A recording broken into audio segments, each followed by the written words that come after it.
আমি শেষে ভজ হরি মান্না। তান্ত্রিকের যজ্ঞ ও মন্ত্রে বিরক্ত হয়ে ভোজবাড়ির পেতনি বাইরে বেরিয়ে এসে তান্ত্রিকের উপর আক্রমণ করে।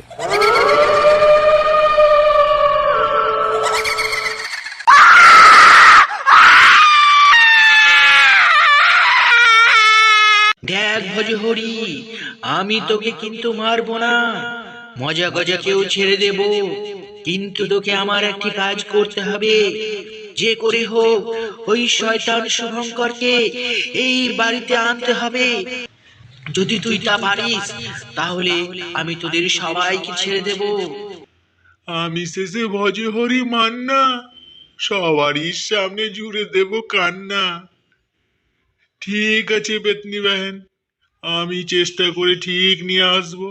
ভজহরি অনেক খোঁজাখুঁজির পর শুভঙ্করের খোঁজ পেয়ে যায়। अरे ओ शुभंकर बाबू, शुभंकर बाबू, सुनिए सुनिए, तनिक सुनिए जरा। আরে বলুন বলুন, কি ব্যাপার? একটা ভালো বাড়ি বিক্রি আছে, কিনবেন নাকি?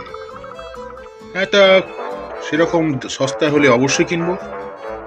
পয়সা করি তো ভালোই আছে আপনার, চলুন বাড়িটা দেখবেন, খুব সস্তা করে বেচে দেব।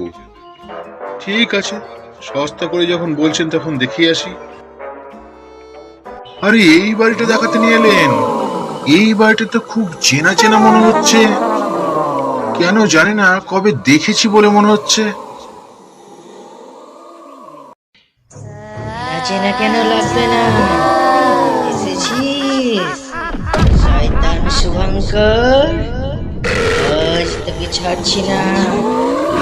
তুই আমাকে এই বাড়িতে মেরেছিলিস, আজ তার প্রতিশোধ আমি নেব। আমার আত্মার শান্তি হবে আজকে।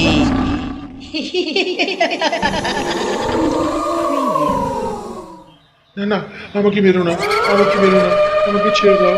ছেড়ে দেব তোকে, শয়তান শুভঙ্কর। তুই আমার মায়ের কোল থেকে একমাত্র কন্যা কে তুই সরিয়ে দিয়েছিস পৃথিবী থেকে। তোকে এত ভালোবেসেছিলাম, আর তুই আমাকে মেরে ফেলেছিস।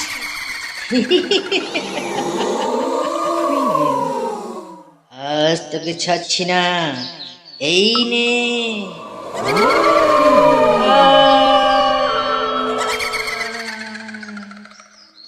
আজ আমার আত্মার শান্তি হলো।